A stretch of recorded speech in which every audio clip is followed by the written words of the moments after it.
Hello guys, welcome back to my channel. Today in this video I am going to talk about newly launched Bhim app, that is Bharat Interface for Money, which is launched by Prime Minister Narendra Modi to promote cashless transaction. Government is trying to make Indian economy cashless, and that's why for the last few months government is launching these cashless transaction platforms like USSD, then UPI, and now this Bhim app.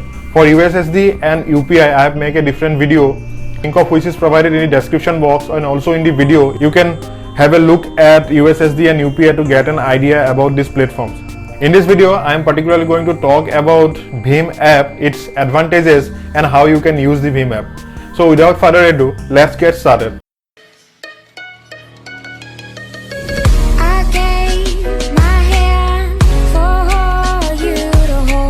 Bhim, that is BHIM, means Bharat Interface for Money, which is launched by Prime Minister Narendra Modi.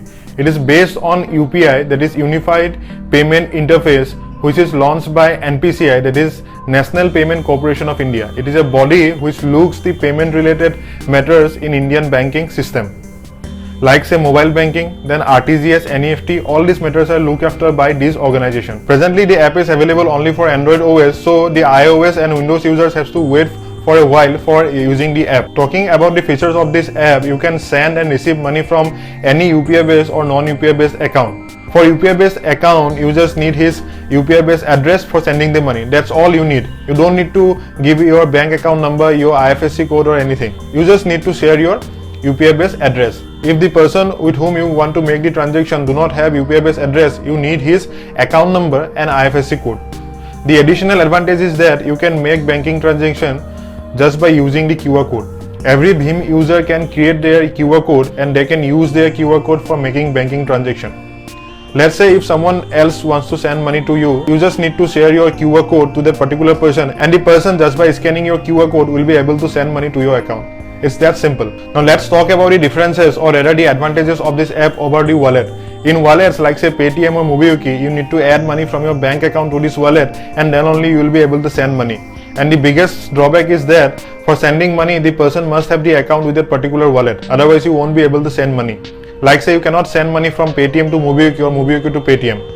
But in the Bhim app, it is not a wallet. It is directly linked to your bank account, and you can use your bank account as a wallet for transaction. Initially, a maximum transaction of 10,000 can be made per transaction, subject to a maximum limit of 20,000 in 24 hours. Now, what are the things you need to use this Bhim app? First of all, you need a smartphone. Second, you need an internet connection. Prime Minister Modi has stated that the app can also be used without internet connection, but till now, it is only available with internet connection. Probably, it will subsequently be launched with the capability of using it without any internet connection. Now let's talk about the advantages of this app. The major advantage is that you don't need to carry your bank account number, your IFSC code or anything. You just need to know your UPI based address and that's all. For sending money, you need to know the person's UPI address. Similarly, if someone else wants to send money to your account, you just need to share your UPI based address. Rather, he can send the money just by using your mobile number. It's that simple. It is available in 24/7 basis. You can make the transaction or banking transaction at any time. In traditional NEFT or RTGS, you need to add the third party and then you have to wait for the day for activation. And after that, you will be able to send money. But here, you can make the transaction instantly. Secondly, you can also make banking transaction using the QR code. So it's very simple. Just scan the QR code and you are done. The other biggest advantage is that for making banking transaction with someone who do not have UPI address, it has another option, like you can use his account number or IFSC code for making the banking transaction. So it is available of both for UPI based or non-UPI based accounts. Now let's talk about how you can use this app. First of all, you need to download the app from the Google Play Store, and once you download the app, just install it and click on the app. It will first ask you the language preference. Let's say we select English, and after selection of this, click on next. It will send an SMS from your registered mobile number to the bank server to verify your mobile number. One important thing is that your mobile number must be registered with the bank to use this application, otherwise you won't be able to use it. So once this verification is done, the app will prompt to give an application password, and then it will ask confirmation. Once you confirm, then it will list up all the bank which you can use under this Bhim app. I have an account with SBI, so I'll select State Bank of India. The app is initially bit slow, so you may not connect with your account, so it will give transaction decline. So you keep on trying, you will definitely connect. Once the app is linked with your bank account, it will show your bank account with last 4 digits and the IFSC code of that particular branch. Just select the account and it will ask your 6-digit UPI PIN. If you do not have the UPI PIN, then you have the option to set up the UPI PIN. Just click on set UPI PIN and it will ask the last 6 digits of the debit card corresponding to that bank account and also the expiry date of that card. Once you key in these data, it will give you a one-time password, and after the one-time password you can generate the UPI PIN. Now enter the UPI PIN and it will lead to the home page of the app where you have 3 options, that is send, receive and scan based transaction. In the send option you can send money, receive option you can receive money, scanning option you can use the QR code scanning for making banking transaction.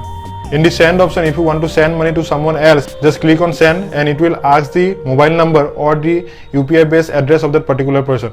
If you put the address, you just need to give in the amount and that's all you need to do. Now let's say if the person do not have the UPI based address, then you can also use his account number or IFSC code for making the transaction. For activating this option, you just need to click on the 3 dots on the app, then you will be able to enter the person's account number and his IFSC code and you can make the transaction. In the profile option, you will get your QR code and your UPI based address. You can download your QR code or share your QR code to anyone using your email or other options.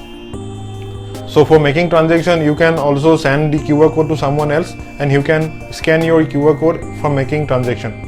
In the transactions option, you can see the last transaction you have made and also the pending transaction which are yet to be completed. So that's all you will get in this app. It will definitely push India a step ahead to become cashless. So thanks for watching my video. If you really like my video, do give it a thumbs up and don't forget to subscribe my channel. If you have any query regarding this, feel free to reach me. I'll be very happy to help you with all the information I have. Please like, share and subscribe my channel, and until next time, stay safe and bye bye.